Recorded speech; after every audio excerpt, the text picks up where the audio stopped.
Welcome to T-Smack, home of the T-Smack. May I take your order?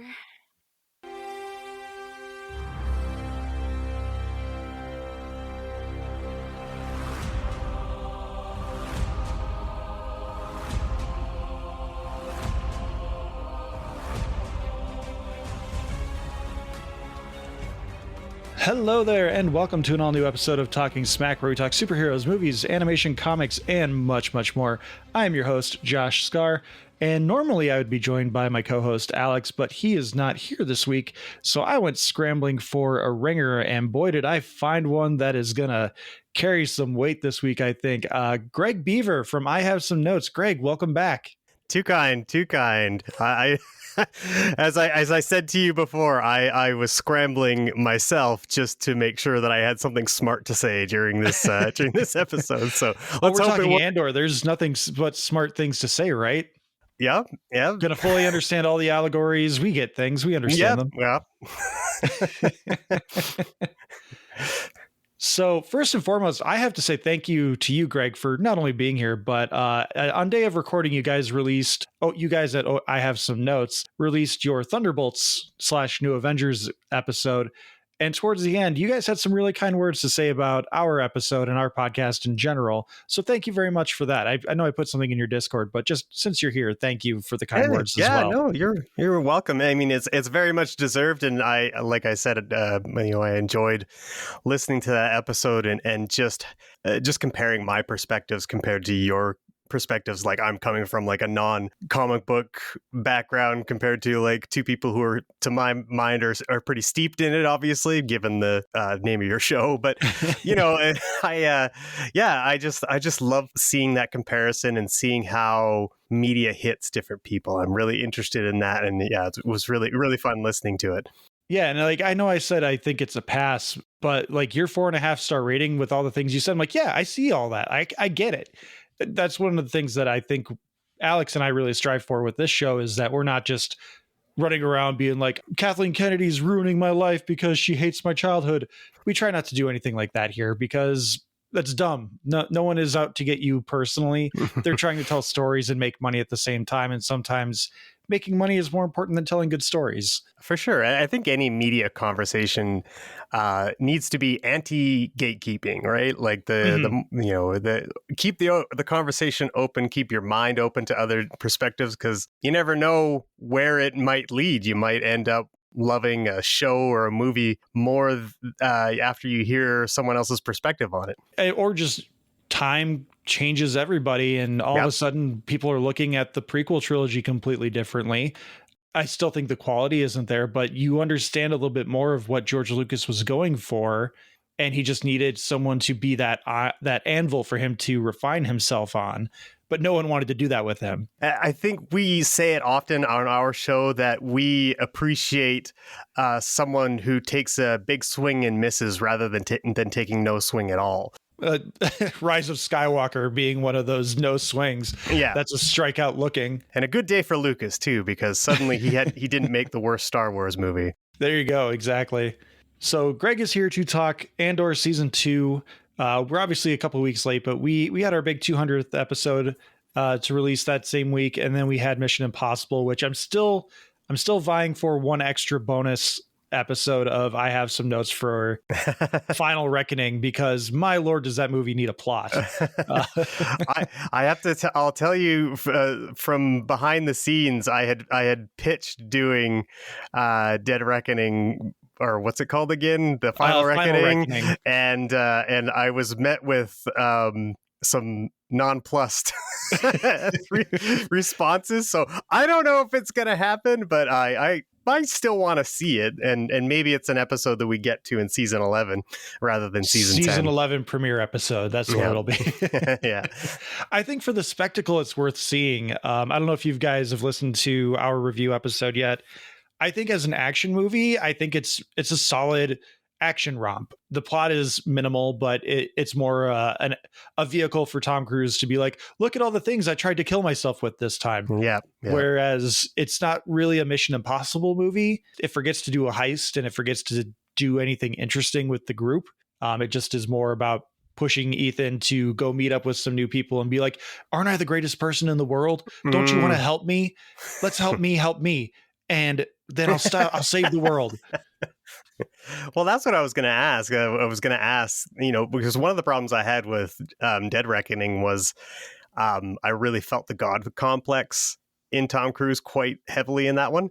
Oh, it's still there. Would you say it's worse, the same, less? I would say it's about the same. Okay. It's definitely very reverential towards Tom Cruise.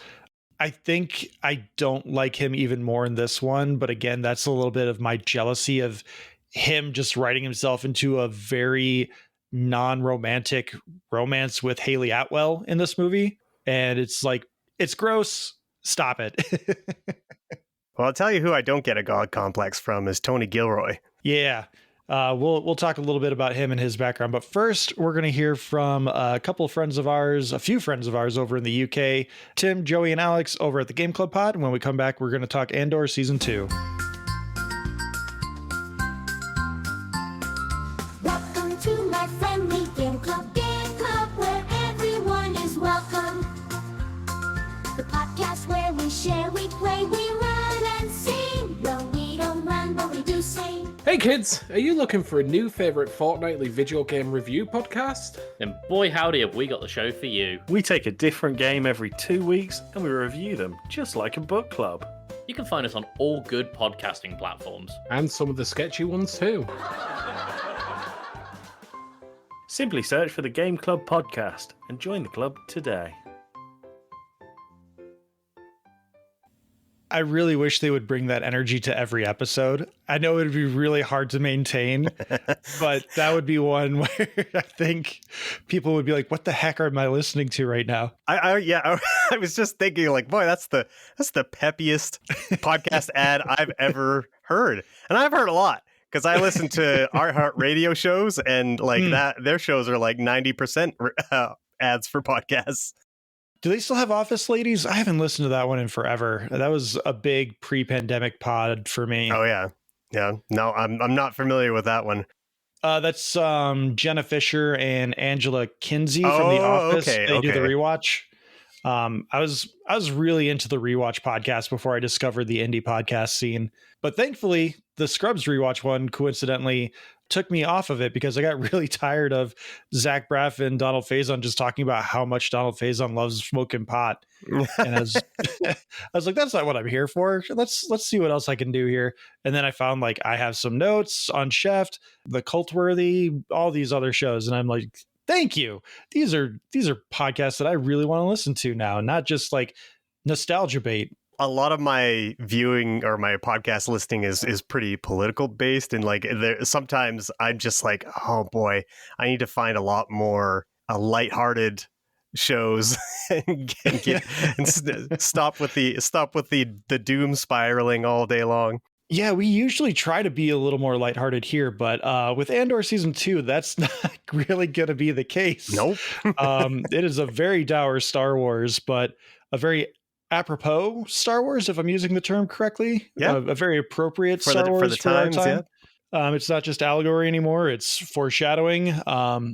It's very Daredevil Born Again, where it made me feel a little off because I was like, I see this happening in everyday life for me right now, and I don't like it. My movies are supposed to take me away from these things, not remind me of them. And they're supposed to be a warning tale, not a crystal ball looking into our future. I mean, I think maybe the nice thing about season 2, at least for me, is that I feel like I can interpret it in a hopeful way, or at least maybe in a way that's instructive for how we may have to live our lives going forward. Mm-hmm. You know, the whole season is, I mean, obviously about sacrifice. You know, Rogue One was about sacrifice, and this season is no different. And every single character has their own part of themselves that they're having to sacrifice for the cause.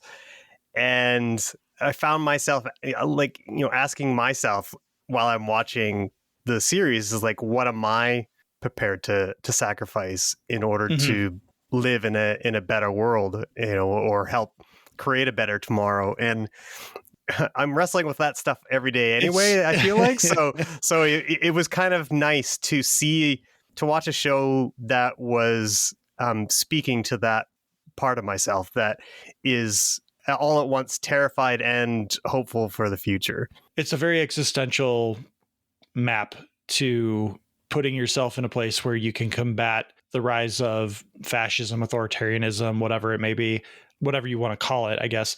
And that's where it puts me in a rough place, because it's like I've grown up for nearly 40 years being like rah rah, not like waving the grand old flag or anything, but just like land of the free, I can do what I want. Now it's like, oh God, should I even be putting out my podcast?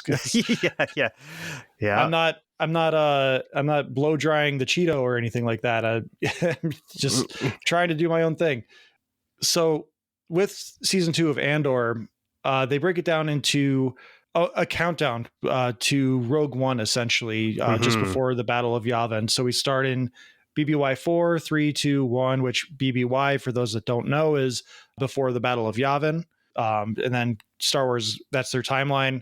And then it counts up. So anything after episode 4, A New Hope, then it goes like 1, 10, ABY after the Battle of Yavin, which was kind of hilarious when I was watching it because my wife, like, she's never seen the way that Star Wars term their years before, so she was very confused when like BBY whatever showed up, and I had to explain like, oh, this is their years, and then that was met with a significant eye roll.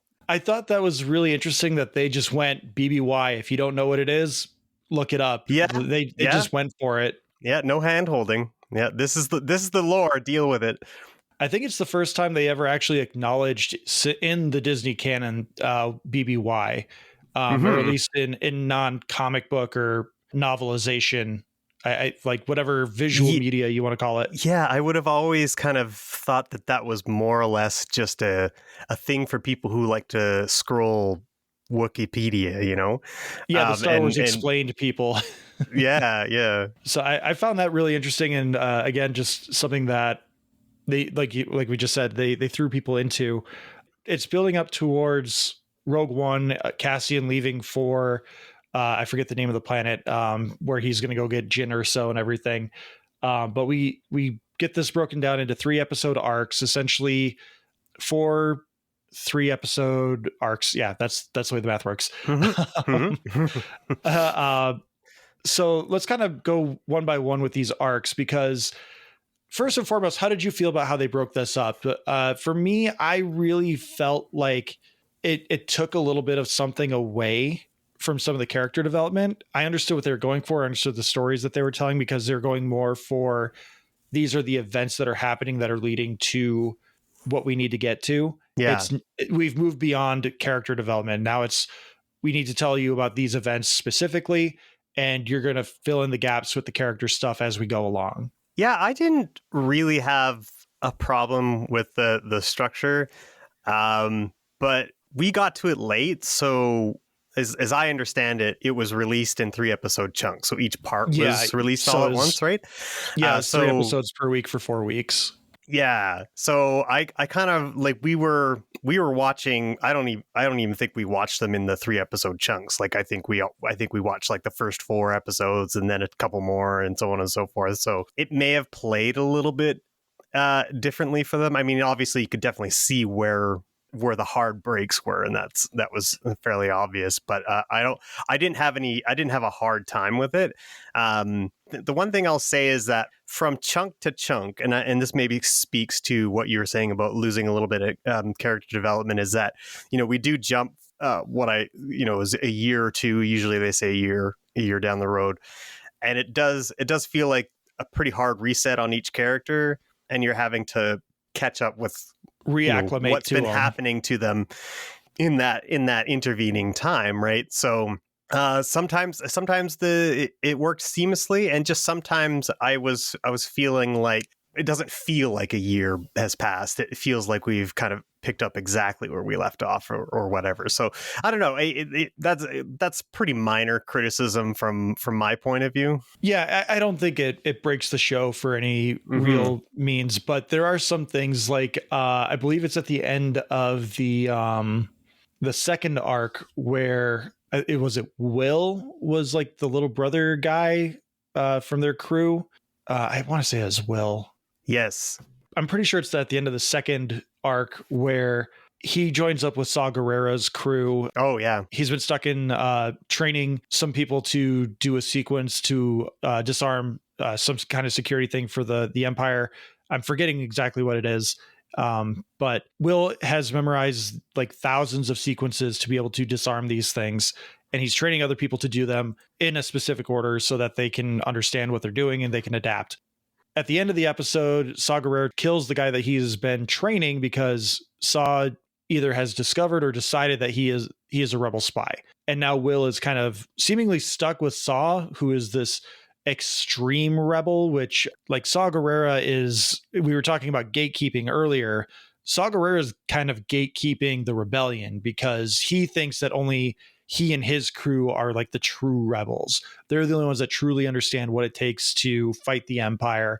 And anyone else who's not willing to sacrifice what they are is lesser, and they don't deserve to be in the fight, or they don't have as much to gain or lose.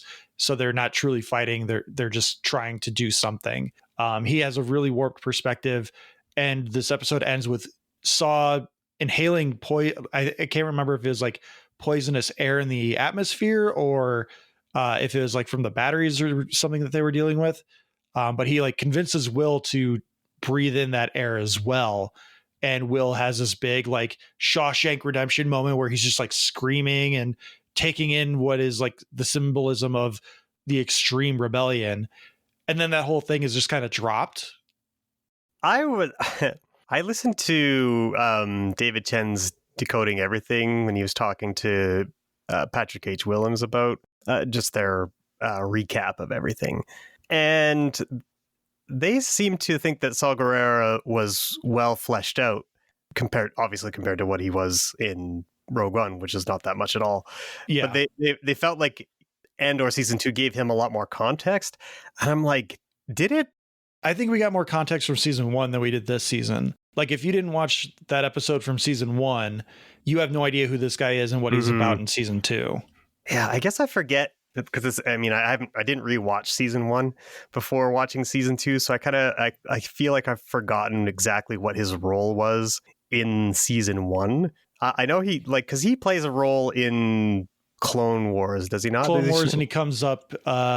Coincidentally, his character showed up when Star Wars Rebels was airing, right around the time that Rogue One was about to hit theaters. So, and they brought in Forrest Whitaker to do the voice for that character as well. Yeah, Saw is a guy that's carried over from the Clone Wars. He lost his sister during the Clone Wars. He foresaw the rise of the Empire and Palpatine's rise to power before anyone else did, and everyone just cast him aside as a lunatic. And now all of a sudden he's right, and he thinks he knows best. Because he has been pushed to that extreme. But I think just the way he was handled in this season with the time jump, it didn't make a lot of sense to me because, again, it seemed like, oh, something's going to happen with Will. He's going to join this extreme group of rebels and Cassian's going to have to rehabilitate him to common sense and not just extremism. Yeah. And we'd get the time jump and Will's just hanging out on Yavin and no mention of his time with Saw or anything that happened with there. So like, it just felt like a really weird moment that was meant to symbolize something and then just never became anything. And that's where I kind of had the problem with the time jumps, like kind of like what you were saying, where certain characters were kind of stagnant, Luthen, Clea, and then other characters had like ups and downs, hills and valleys where we didn't know exactly what they were doing or who they were. I mean, now that you mention it, it does feel like that would have been because Willman's not a character that shows up in Rogue One, right? As far as I know, like, so he's a character that you can basically do anything you want with him. So if in the final 3-episode chunk, he went along the lines of what you're talking about, where he's frustrated with the way that the Yavin rebels are being maybe cautious or not aggressive enough, he could play the role of someone who's much more interested in doing something rash or punching the Empire in the nose or whatever.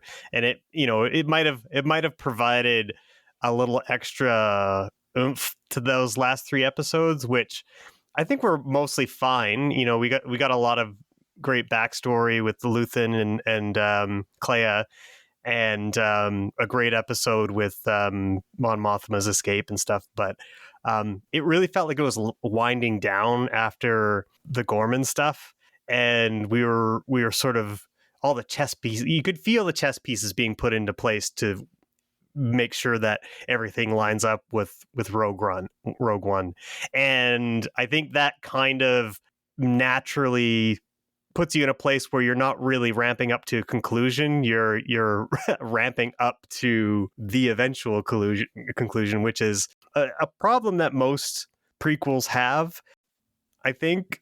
So it's understandable, and I don't think there are very many prequels that are as good as this. So I'm willing to forgive it, but I think I totally see where you're coming from. That like, yeah, there was definitely some empty spaces that could have be filled in. Yeah, and these are nitpicks. Like I'm not saying the show broke for me because of these, but these are like lingering questions that I had after watching the show, and kind of I've had 2 weeks to sit on it and think about it now. And I just, especially that one with Willman, it was such a powerful moment that I was like, oh man, next week is going to be crazy when we get another year time jump, and this extremist Will is going to be trying to recruit Cassian, and Cassian's going to be like, oh, that's a crazy plan. We're not going to do that. And then like Luthen's going to try and do his thing to bring him back. But no, we never really got any of that. We just jump a year and Will's on Yavin and everything's fine. So it was just a weird thing. But the show, to kind of your point, where the show starts off with a bang, that was kind of Tony Gilroy's essentially middle finger to the fans who said that season 1 started too slow. He said he wanted to kick off with a bang because people were complaining that the show was too much of a slow burn. So we get the TIE fighter extraction, or extraction theft. We get the Chandrillan wedding. We get this big standoff with some rogue rebels that have been abandoned on this random planet. Lots of really intriguing espionage stuff happening on both ends of the storylines that are happening. Which one of those like were some of the standout moments for you in that first arc? I think I really enjoyed Mon Mothma's journey in that particular part, and I really liked how, you know, it ended in that sort of rave where that felt like it went a little too long. Do you think so? I quite like that, and I think it's because there's this unspoken feeling of dread in the character, but also, you know, she's kind of moving towards this acceptance. You know, she's just given her daughter away. She sold her daughter into marriage for the cause, right? And then she gets unequivocally rejected by her daughter. She makes like one last effort to maintain her old life in a way, and I don't think like she's trying to maintain her old life. It's just like she's trying to extend her hand to it a little bit. And that whole dance scene, as long as it was, I think it's just this sort of like little play on her just getting angrier and dancing harder, and just like within that you're getting this sense of like, okay, she's kind of like psyching herself up to do what she knows she needs to do, but she's afraid to do it. And then, of course, you know, a couple arcs later, we get into her speech and stuff like that, and that, you know, that's the conclusion of the whole thing. But I really thought that was well done. I really enjoyed it. Yeah, and like I said, I feel like it went a little too long, but another great part about media and art, the way I took that scene was it was her kind of giving herself one last moment of peace in this dance, where she was accepting of what the path she needs to go down. Her daughter is more or less uninterested in confiding in her or trying to be a decent person in this empire. So she is just kind of letting it all out on the floor. And then once that dance is done, once that party is done, she is in the cause for good and she's going to see it through. Yeah. Which I just felt like it could have been 60-90 seconds shorter and you could still do the same thing. But the That's music fair. was awesome. The music was a banger. I mean, I think that's part of it. I think that's part of why I liked it so much, is that the music was great. Yeah. and we were, my wife and I were just getting a kick out of like just how long it had gone. But they were also like intercutting it with, was it something that was going on with Oh Cassian? yeah, Cassian was saving Bix, and there was the whole extraction with the prototype TIE fighter, which, if I remember correctly, that TIE fighter was a prototype of what will eventually become Kylo Ren's TIE fighter. Oh, all these little secrets and tidbits. I think because it was intercut with that scene that was very, very intense. Mm-hmm. In a weird way, it was like the scene with Mon Mothma scoring the scenes on the wheat planet. I don't remember what planet it was called. I'll just call it the wheat planet. Yeah, B2's New Home is the only, I don't remember what it was called, but that was the last time we saw B2 until the very end of the show. And I was just like, they better tell me what happened to B2. I need to know. I am a little bummed out that we didn't get more of this sullen, depressed robot, but I guess maybe that bit only goes so far. Yeah, he can only punctuate sullen moments so often, or like reiterate how dangerous things are to Cassian, or your mom wouldn't like this, Cassian. They gotta make way for KX at some point, right? So yeah, and KX is much more sassy. Yeah. So the Ghorman occupation, that's a big arc that takes place more or less over the following 6 episodes. You have the initial occupation, which is all about the propaganda and just laying the groundwork for what, like, counterinsurgency essentially, and then the actual Ghorman massacre that kind of ignites the Rebel Alliance into action. Yeah. Absolutely beautifully horrifying content right there. Mm-hmm. Storytelling, and then also the first set of episodes 4 through 6, you also have this really intense episode where Clea and Luthen find out that one of their clients is having his entire gallery reassessed, and they have a bug planted on one of the pieces they sold him, and so they have to like get into a party, get the bug, and they have to do so many things that are just so intense that you're just like, get it, girl, get that bug. Much like Andor season 1, like it had this sort of like hero section. Like for me, the hero section of season 1 was the prison. That was by far and away the most intense and interesting from a character standpoint. And Andor season 2 does this really well with the whole Ghorman plot, and there's so much to unpack there between not just like the two Empire representatives. Is it Dedra? Dedra, right? Yeah, Dedra and Syrill, yes. I always forget his name. Syrill Karn. Yeah, not only those two, and they're getting there's some like wonderful play between those two actors that's going on that was really fun to watch. They're both excellent, and I think both of them have some pretty amazing careers ahead of them. And that's probably the most interesting Star Wars relationship we've seen since Han and Leia as well. Like, what does a Dami Mommy Empire general, captain, whatever she may be, lieutenant, what does she do when she has a partner, a husband, a subordinate that is really invested in her? She does Dami Mommy stuff. Yeah.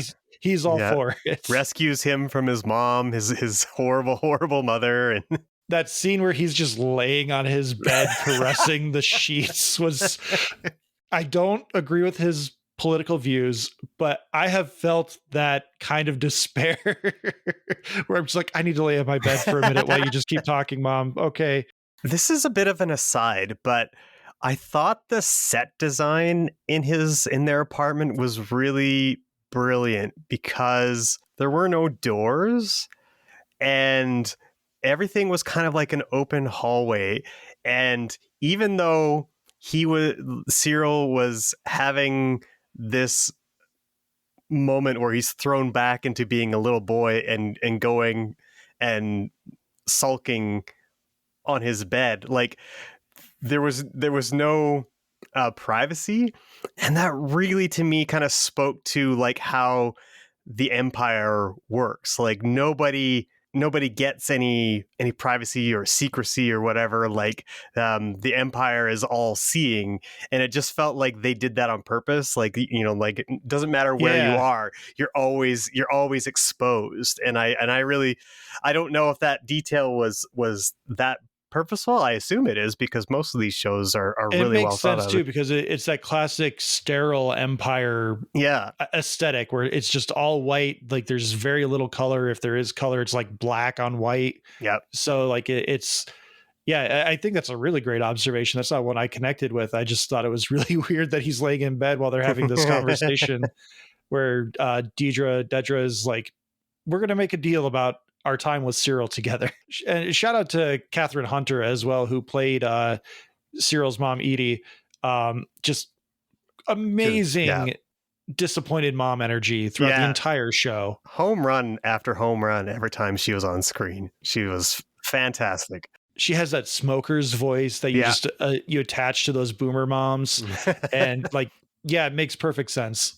So I really love that. But even within those episodes, you had the tragedy of Cinta and Vel, right? And you know, that was a real emotional gut punch during their the heist of the train. Is it a train? No, it was a couple trucks. I guess, right? Yeah, so, it was a weapons cache. Yeah, that's right. Yeah. And then you also have, you know, in the end, Cassian himself getting involved in it, and the conclusion to all the Ghorman who've been chomping at the bit to get back at the Empire, and then end up walking into essentially doing exactly what the Empire wanted them to do all along, right? There's a lot of tragedy and beauty in those 6 episodes, and for me that was where the whole series peaked for me as a whole. So and like you said, like this is a longer arc than what they had in season 1 with the prison, but it kind of needed to be, because you needed to see the setup and you needed to see the payoff. The in-between is filled in wonderfully. And so when Cassian goes back, I love that they had like the bellboy, who's now a concierge, remembered him and just didn't say anything, because he's obviously the concierge / bellboy is invested in the rebellion, and he understands who Cassian is. And it all ties into a little bit of parallels between like Saw and the Rebellion Council that they showcase with I'm forgetting Leia's dad's name, Bail Organa, and Mon Mothma, and like their whole council that they have, where Luthen is kind of viewed as like the Saw Gerrera of their group, because he is willing to go further than they are at any given time and push them in a way. Whereas when they were initially assessing Ghorman as a potential ally, Cassian said they're not ready, they're too eager, there's something that's not right there. And Luthen goes ahead and throws Vel in there, and she takes over, helping build up their resistance on Ghorman.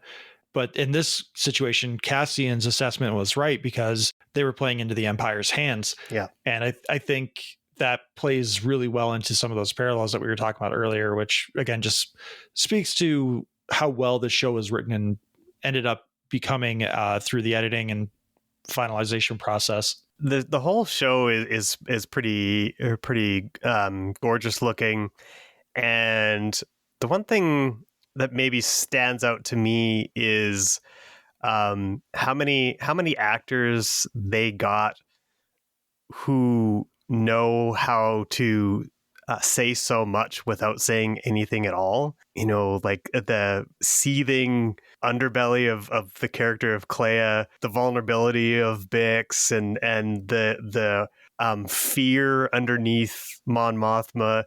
Everyone's doing such a great a great job. The sort of like the confidence of Luthen that he has, but it's still underpinned by being like slightly unsure of himself. Like it's and that plays really well into his backstory later on.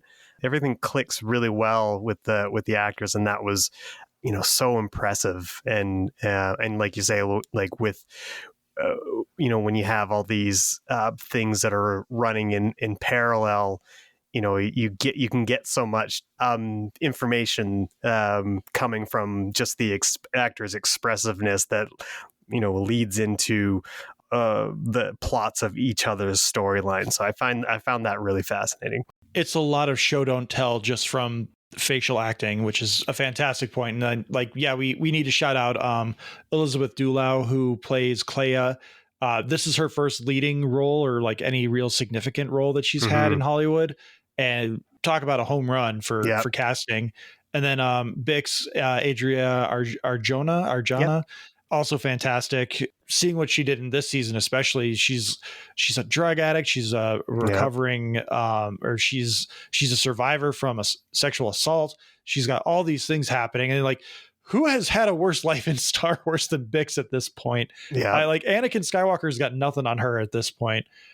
But I was a little disappointed in Bix and Cassian ending up having a romantic relationship. It really felt more familial to me, especially through season 1.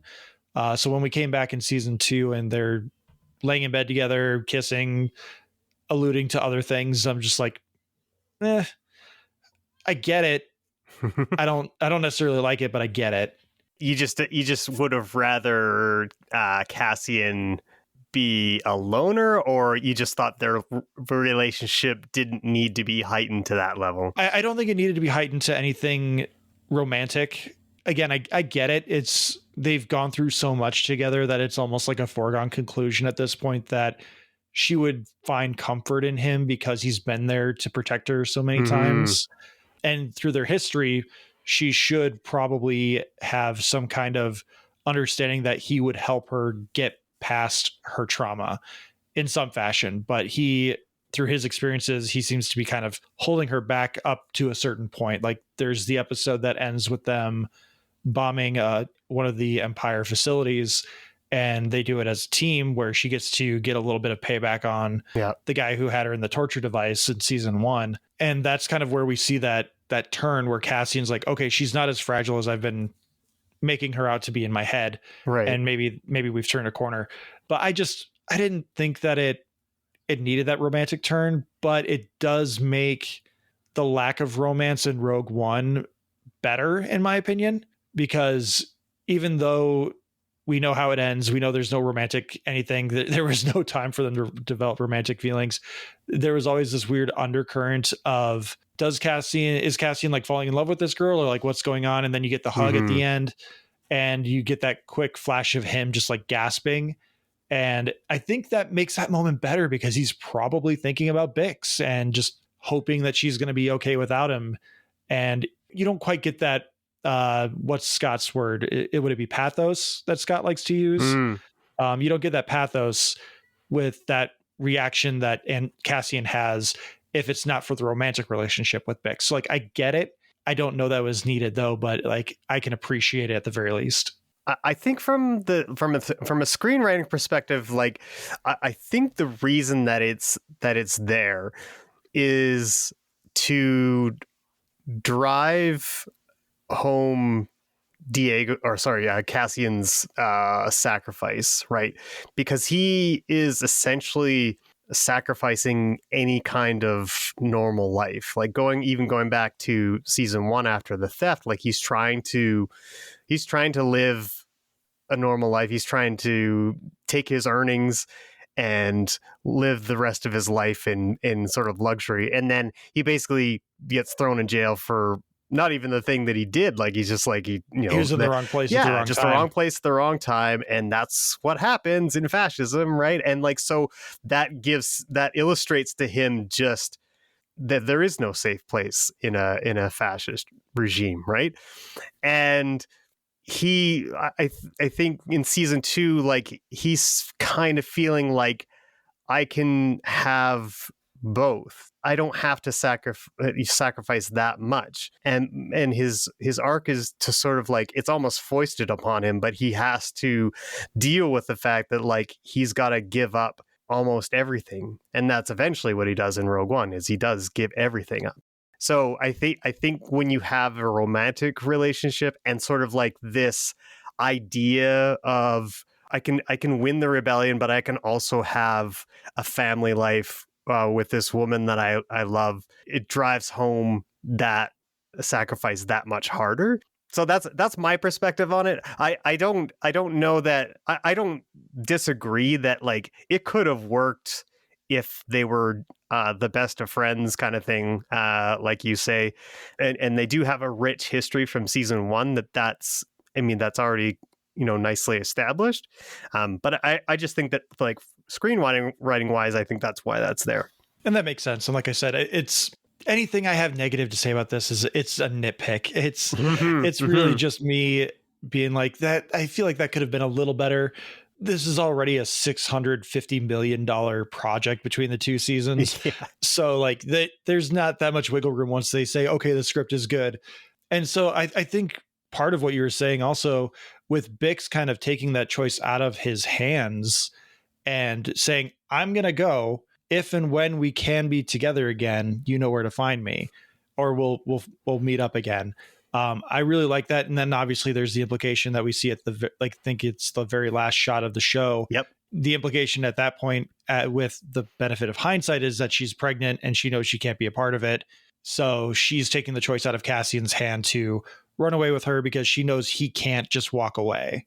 And like at first, I was going to be very mad at that decision by Bix because it felt like it felt like it could be one of those lame things where it's like, oh, I have to let you go to your destiny, man. You know what I mean? Like it just felt like that kind of thing. And I was like, oh God, please don't let it be that. So I was actually quite happy that she was pregnant and that she was protecting, she obviously had to protect her child, but also it played really well into what she had been saying the entire season, which is, I want to fucking win.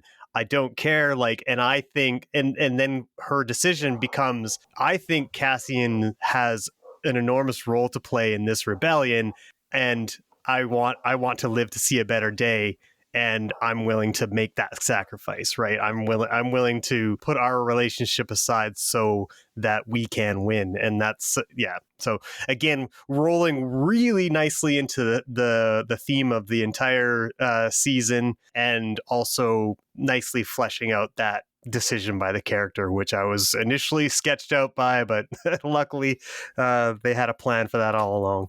Backtracking a little bit more to what we were talking about earlier was the Ghorman massacre, the massacre on Ghorman. That is kind of the crux of the show. And then the final 3 episodes are more just setting up, like you said, the chessboard to get Cassian into Rogue One. Just because I need to vent about it. Okay. This isn't a nitpick. This is just how things are covered on the internet anymore. IGN, they posted an article after the episode 7, 8, and 9 came out, and they're like, Star Wars is breaking canon again. And I was like, oh God, this is going to be the dumbest bullshit ever, isn't it? Because there's no way that this show just broke canon, because it takes place in between 3 and 4. It's part of a period that we really haven't discussed, or at least a part of the galaxy that we haven't seen.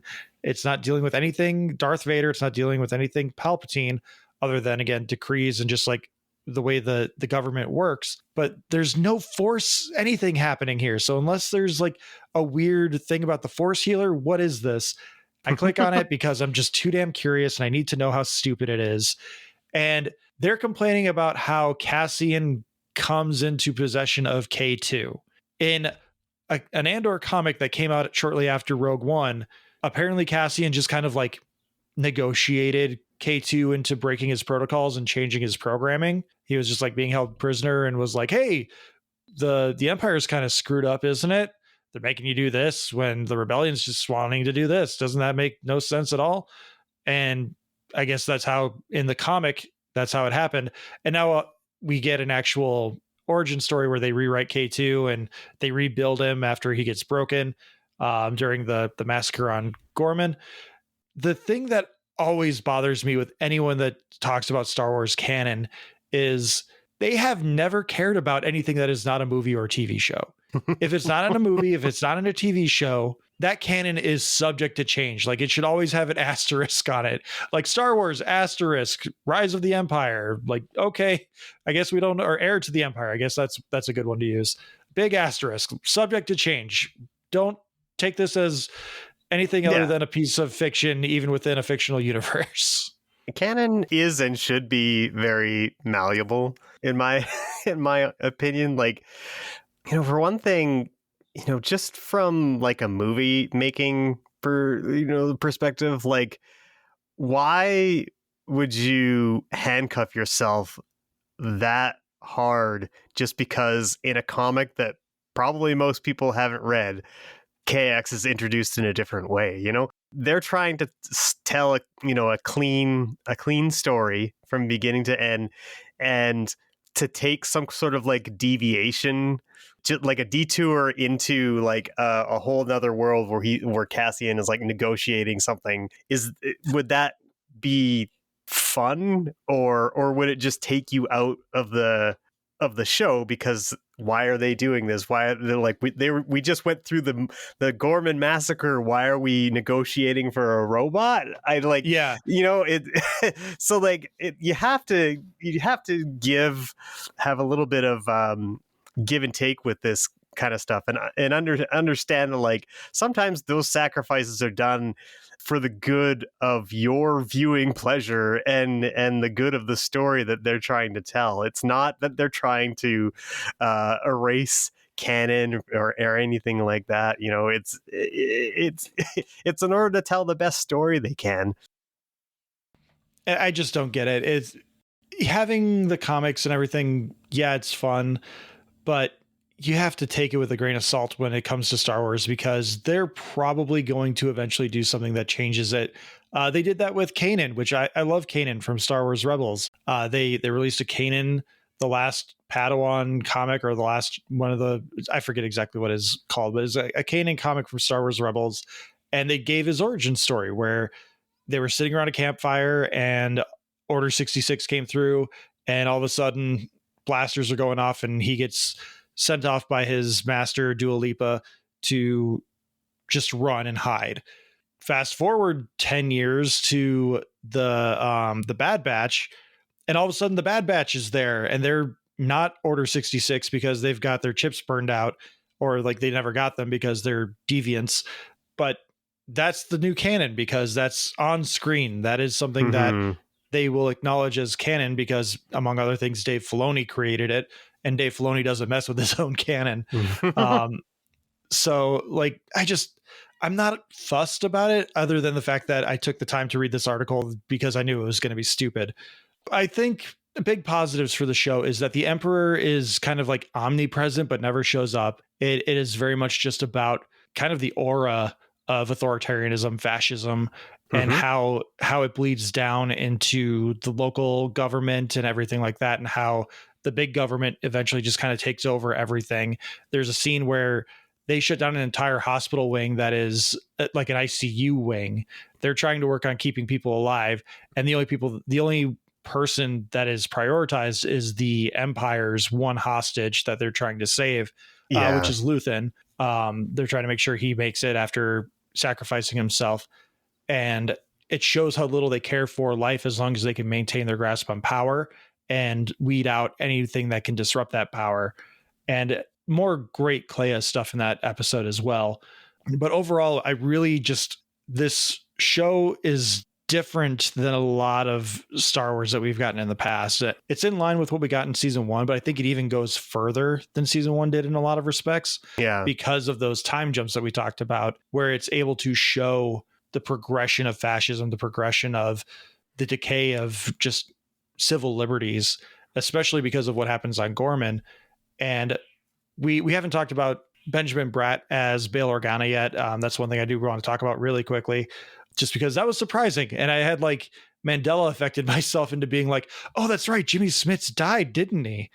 And, and so I looked it up. It's like, oh no, they just didn't want Jimmy Smits looking old, and so they brought in Benjamin Bratt. Okay, Yep. glad he's not dead.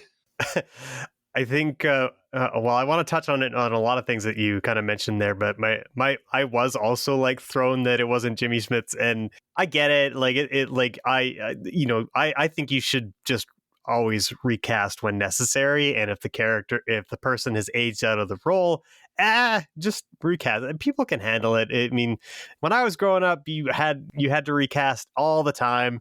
There was no such thing as de-aging software. Back in my day, we had 3 Batman in 7 years. Yeah, we were fine. But yeah, like, I don't know. I think the audience, I think there's kind of like maybe Hollywood sometimes handcuffs themselves thinking that this kind of stuff is necessary and not trusting the audience a little bit. That I mean, sure, maybe a couple angry nerds on the internet will be upset about it, but like, who cares? If they're that upset about it, they'll post their 6-hour rage bait video and make a few bucks, but other than that, yeah. And all it really does is just keep your show in the conversation. So I think that's probably a win-win. There's no such thing as negative attention, right? But yeah, just like jumping back into characterization of fascism in this show. For one thing, because we were talking about canon earlier, like it does a great job of like not, like you said, with the Emperor, he's kind of like present, but he's never there, right? You can feel his influence in the background. And for a show that is explicitly teeing up another movie that already exists, it does a pretty fantastic job of not feeling like a pile of nostalgia bait. Like, it really does exist on its own, and that doesn't mean that it doesn't have references to things that happen in Star Wars. It just means that it's not trying to titillate you with references. The references are organic and they're included for reasons, right? Tony Gilroy was asked after the show was over, is like, did you ever consider having Jyn Erso have a cameo? And he said no, because it would be lame. And like, yeah, it would have been. There would have been no real purpose to have her included in the show, because her story begins and ends in Rogue One. If you were to include something like that, then you have to spend all this time trying to explain why this person that you're referencing makes sense in the story you're trying to tell. Yeah, you put yourself in the box of having to not only fix canon, but rewrite it. And because this show has a very specific purpose about resistance, speaking directly to fascism and things like that, like all that stuff, all that canon bait nostalgia stuff would interrupt all that good work. So like, really good on Tony Gilroy for ignoring that completely and just making sure that everything's done with a purpose, and making sure that that he's creating the best single streamlined narrative that he can. And when it comes to like how it depicts fascism, I actually would argue that it in a way, it kind of builds upon the canon that was established back in the 70s, because in the early Star Wars, we never really see the suffering of the people underneath the heel of the Empire. Like, obviously you get the explosion of Alderaan, which is big suffering, and obviously you get a character in Leia who's the avatar for those people. She's the one who's having to feel their loss the hardest, but we don't see it on the ground. So seeing what the Empire is up to, how malicious and duplicitous they are, how the long game that they have for disinformation and manipulating people, and then seeing how that plays out with the average person in this case, it's done on Ghorman. Like, it really I think really adds to that the whole universe, and I really appreciate that, because like you said, it's so different.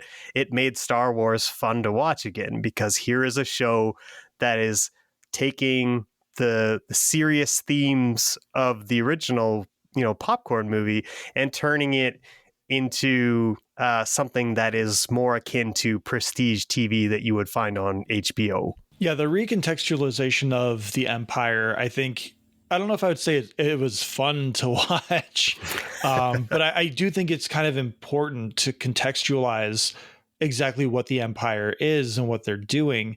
And this show does that amazingly well, because it's easy to dissociate and just eat your popcorn and enjoy laser sword battles and planets blowing up without really thinking about the repercussions of it, other than, oh, that pretty lady is sad.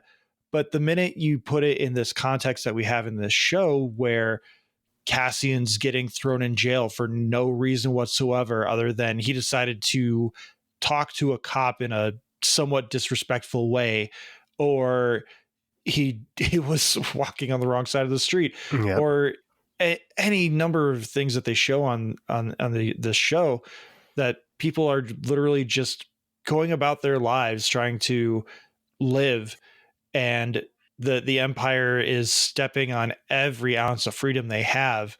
And it's so funny to me to see certain people who look at this show and go, well, why are you talking about the Cheeto Man this way? Why is it like you can see that they're talking about a certain person and the things that they're doing, but you can't connect that that's the bad guy. Yeah, and it's so frustrating to see. And it's more just them. Why are you yelling at me for my political beliefs? Because you're clearly on the wrong side of history here. Yeah. It's always the one weird thing about Star Wars that has always made me feel slightly uncomfortable, is just the way that the fascists themselves are kind of celebrated by the fans, I've always found that weird with people with like the Empire decals. And I mean, even Disney has Empire merch out there. And I'm just like, who really wants this? Like, who wants to say I'm a mindless stormtrooper? Yep. I mean, the same thing goes for the Wizard books that I'm not going to name because their author is a horrible person and a turf. Like I've seen people with the Death Eaters or whatever they're called, tattoos. And it's like, they're the bad guys, right? Like you think it's a cool design, whatever, but like they were wizard Nazis and you just plaster that on your arm. Like you get that, right? It's like, I think, yeah, in a couple isolations, like fine. But like Disney has like Darth Vader up on a stage breakdancing and stuff like that. It's just fucking weird, man. Like it's weird how the fans lionize it, and it's weird how Lucasfilm and Disney encourage it. And I believe that at one point Tony Gilroy, after the show was over, said that I'm free now and I'm allowed to say fascism, meaning implying that Disney didn't want him to, which again, like real weird, because like George Lucas never made any bones about like who he was mimicking in Star Wars right from the beginning. Like it was clear, like he put all of his, like he put a lot of the officers in straight up SS uniforms, for fuck's sake. Like it's so strange, the way that fascism is sort of like in a way celebrated. So it is like completely refreshing just to see a show that's actually showing you that not only is it bad, like real bad, but like it's bad for everybody. Like the people who are supporting fascism, eventually their time will come too. Like, yep. And that's one thing that the show does really well to show off too, is you may act like you're on their side, but the minute you're no longer useful to them, they're going to throw you under that bus too. And even like for Syrill, who's like a character that seemed like at a point that he could have like a redemption moment, and he couldn't get past it. He couldn't get past what this fascism had done to him. And when he sees Cassian on Ghorman, he he loses it, and then it costs him his life. It's unrelenting. Like it's inescapable. Like it will come for everybody, and that's, I think, the show's true warning. And I would hope that people could see that and appreciate that. But I guess not. I know it's not a show for everybody. I know some people who bowed out of the show because the tone just wasn't what they wanted out of a Star Wars. And I think that's fine. Mm-hmm. And I think that kind of leads into the last thing I really wanted to talk about, which isn't necessarily Andor specific, but it's Star Wars as a whole. Like you and I were talking before we recorded, you haven't seen Skeleton Crew, but it's kind of like a fun fantasy what if Treasure Island, but in Star Wars kind of story. And then we also have like The Acolyte, which is a prequel set 1,000 years before the prequels, trying to tell a new story of Jedi and the Sith and all these other things. And so there's Star Wars for everyone. If you want that prestige television that is like The Last of Us, The Sopranos, seasons 1 to 4, Game of Thrones, all this Why stuff. Would you cut it off there? I don't understand. I mean, personally, I would go to like season 6, but things start getting a little hinky between 5 and 6. Yeah. That's when they start taking like their longer breaks and all that sort of stuff. And like, there's obviously obvious quality dips. There is Star Wars for everyone. If you want that fun, jaunty Star Wars stuff, like you've got the movies, you've got the Clone Wars, you've got Rebels. I don't think The Acolyte is as bad as some people would make it out to be.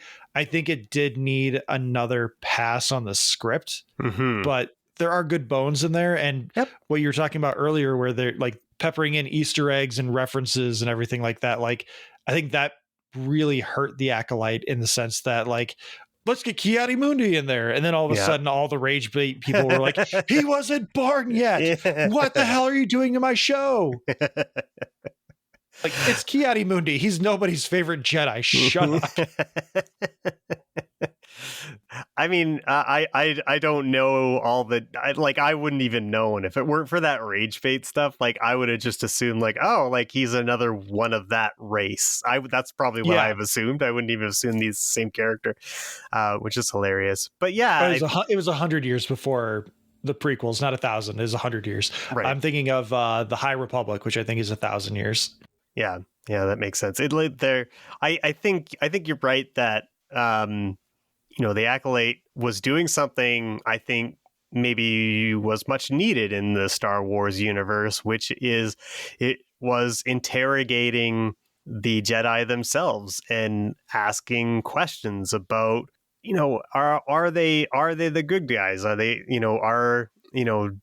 does their cultish like religion, is it always a good thing? Like I don't know, like there's things about the Jedi that seem kind of strange, and like I think it's interesting to interrogate that. And they're still like as an organization or a religion or whatever you want to call it, there always needs to be growth there. So going back in time and showing you like, oh, this is kind of like where they're coming from, these meager beginnings. I don't know, like I think that's interesting and fun, and like I just don't understand the resistance to seeing the Jedi interrogated in the same way I never understood why the character of Luke Skywalker couldn't be interrogated either, in The Last Jedi. Like it seems like a natural thing to do. If you want to expand your universe, you have to ask tough questions. And otherwise you're just going to get a whole lot of stuff that's basically the same, but not quite as good because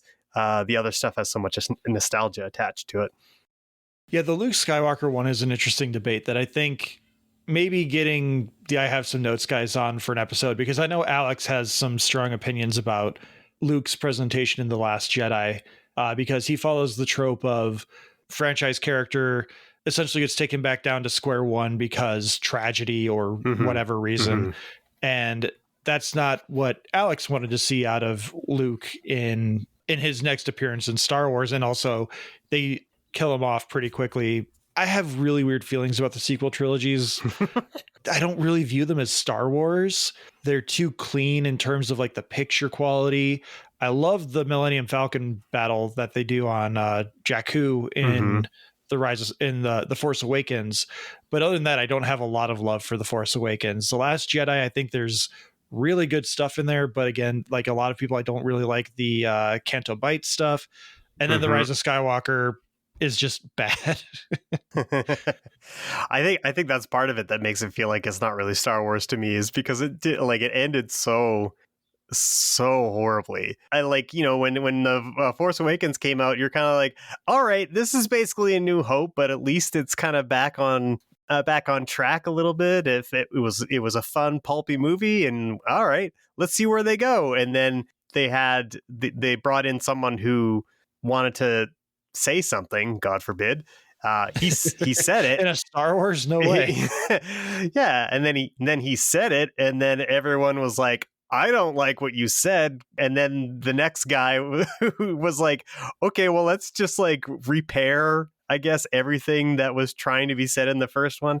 And it's just like, it turned into such a schmoz and such a mess. And I think I said this on our own show, but like, The Rise of Skywalker is, to me, the worst movie ever made, not because it is technically the worst movie ever made or the worst written movie ever, but in terms of budget and expectations to quality, the gap is the biggest there has ever been or I will ever see. I am certain. Yeah, the only redeemable things that came out of The Rise of Skywalker were the weird slug guy that was this really cool practical animatronic, and Babu Frick. Yeah. Everything else can go in the bin. Yeah, I 100% agree with that. Yeah. It's really too bad too, because I think everyone was clamoring for a new trilogy that would be fresh and really give you that sense of wonder that you got in the early days. But I mean, there's probably an argument to be made that's like, is that even possible anymore? Yeah, and I mean, even before they did it, Disney laid out dates the minute they acquired Lucasfilm, and they had to hit those dates. But I'm not saying anything that is unheard of from anyone else that has the same critiques as what we're saying, is that Disney needed at least like an overarching producer and like storyboard person to carry over like a cohesive story. So even if you're doing or trying to recreate that, well, George Lucas only directed the first one, and then they brought in Irvin Kershner, and then they finished it off with what was supposed to be Steven Spielberg. But then we got, I forget the other guy's name. We can recreate that. We'll have J.J. Abrams come in and kick it off. He redid Star Trek. We'll do this because he's always said he'd rather do Star Wars, and he's a name now. And then we'll do this person, we'll do that person. And the thing they forgot is that George Lucas, even though he did not write all the scripts, he was the story person. He was the guy that was laying out the groundwork for these stories, and then the scripts are being adapted from his stories. And that's where the sequels really failed, is the fact that they just went, well, J.J. Abrams writes scripts, he can do it. Rian Johnson writes scripts, he can do it. Colin Trevorrow, he's not really a good director, he can just go away now. And JJ, half the internet didn't like The Last Jedi. You come back because you made the highest grossing movie of all time for us. Let's try and salvage this thing. And it, like, obviously that didn't work. Star Wars is a fascinating franchise because of how high the highs are and how low the lows are.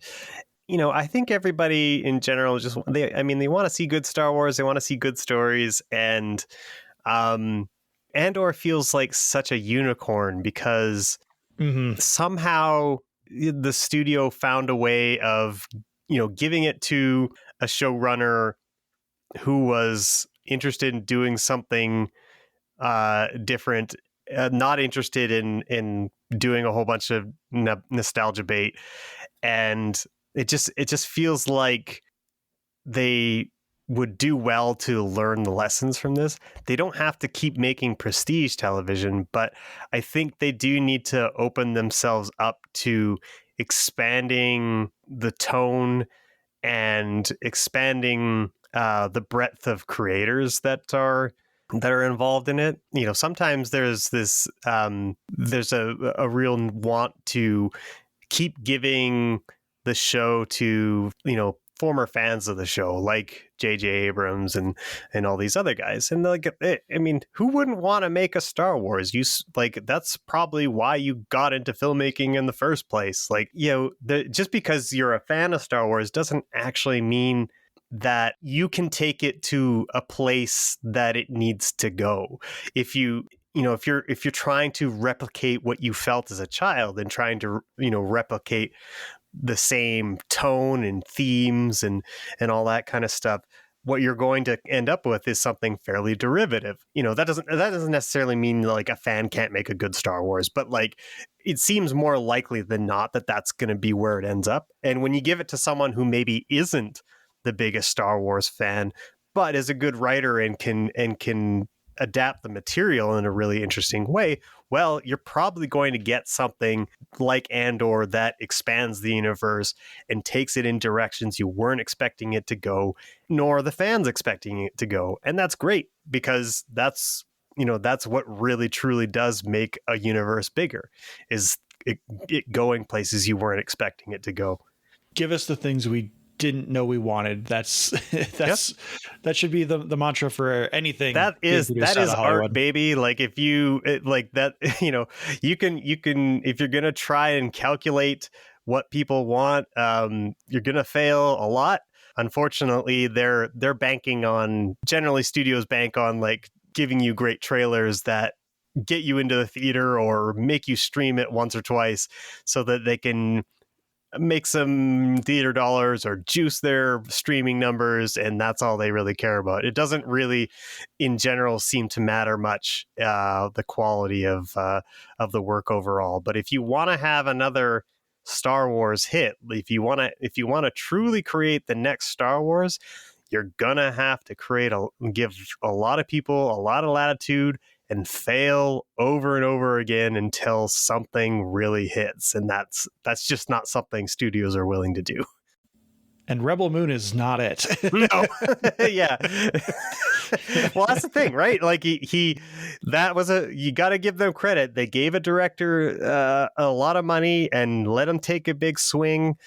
It didn't work. And probably that's normal, because most things don't work. Most pieces of media don't resonate with 500,000 or 300 million people or whatever. Like that's just how art works. Like I'm sure there's Rebel Moon, Rebel Moon, Zack Snyder's next production company.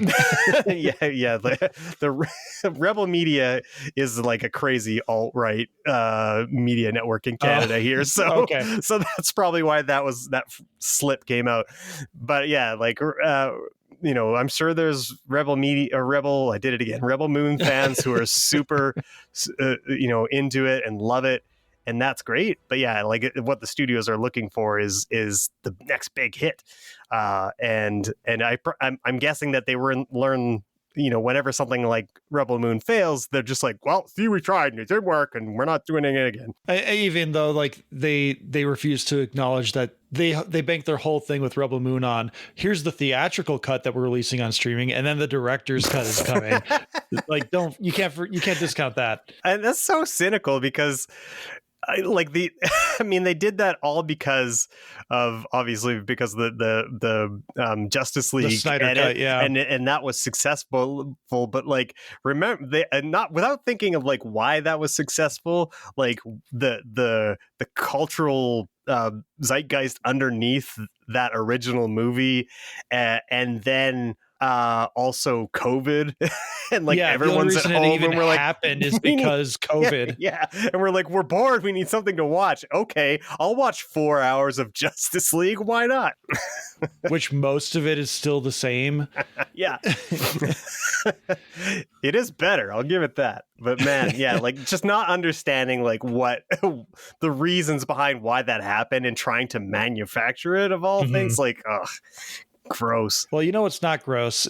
I have some notes. Greg, please let everyone know more about I Have Some Notes. We are a podcast that takes mediocre movies like Rebel Moon. Hey, we did Rebel Moon, and try to give it a little bit of a screenwriting uplift. Like we give it some tweaks. We cut scenes. We add new emotional motivations and things like that. It's a good time. It's basically like having a fun little writer's room over a movie that we watch together. So it's a good time, and Josh has been on several times. We always love having him on, and I'm sure we'll have you back on again soon for some sort of Marvel monstrosity whenever Doomsday comes out and it sucks. Don't remind me. I'm so concerned about that movie. Yeah, I mean, the last one we did, Goon, was a lot of fun too, which obviously you guys took me out of my comfort zone, not put me into a comic book movie, which I appreciated. We'll have you on for whatever episode, whatever movie you wanna watch. It's just Marvel is the one where we always think of you. So yeah, if you want to catch us, you can find us at ihavesomenotes.com. We are at I Have Some Notes on Instagram, I Have Some Notes Pod on Instagram. I Have Some Notes on Blue Sky, and we're on Facebook. That's everywhere you're going to find us. Because we're not on any of the bad apps anymore. Please come check us out and join our Discord too. We have a lot of fun there. Greg, thank you so much for being here. It's a pleasure to have any of you I Have Some Notes guys on here, but I think this is the second time we've had you on as a solo guest. If I remember correctly, you were on for Mutant Mayhem. Yeah, that was a good time. That was a fun time where Alex forgot how long ago the 90s were. Yeah, that's right. Yeah. So you can join the I Have Some Notes Discord. You can also join our Discord. Our link is in the episode description. You can follow us on social media at Talking Smack Pod. We are on Blue Sky, Instagram, Threads, Facebook, YouTube, and TikTok. Email us at tsmackpod@gmail.com. Thank you to Leo Allen for our musical themes. Thank you to Beppo for our avatars, Retro Ale Studios for our Ricky avatar. Please like, subscribe, rate, review on your podcatcher of choice. If you're watching on YouTube, hit that like button. Thank you to Joey Fitzgerald for our episode thumbnails. Greg, thank you again for being here. And to our listeners, keep your podcatchers open because this Sunday, June 8th, we'll be releasing the very first chapter of Talking Back, Books of All Kinds, where my lovely wife Ricky and I are going to be talking about books quarterly. And our first chapter, which we've decided they're going to be called chapters because it's fancy, we'll be talking about Fourth Wing. So definitely keep an eye out for that. And Greg, what should people be watching? They should be watching Star Trek. Measure of a Man, specifically. Who loves T-Smack? I love T-Smack. Is it true? Mm-hmm. I do. Ooh.